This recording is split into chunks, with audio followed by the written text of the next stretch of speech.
Welcome everyone. Today I will show you how you can download and install OneWin mobile app. I will leave in video description.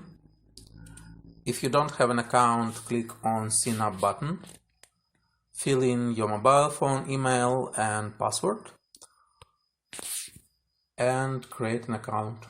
If you already have an account, then click on the three horizontal lines in the top right corner. Then scroll the menu down to the application button and click on it. You will see notification that this file might be harmful for your device. Click on Download Anyway to download OneWin APK. Then open OneWin APK file and install it. If on this step you see another notification, click on the Settings button and allow to install apps from unknown sources,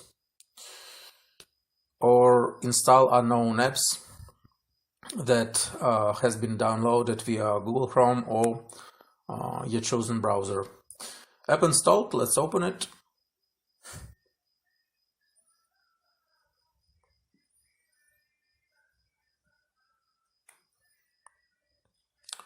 Here it is. It's working, so I guess this is it.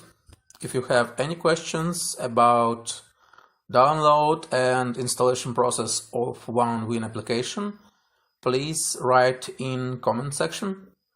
If this video was helpful, please press like and subscribe button. Thanks for your attention and have a good day. Bye.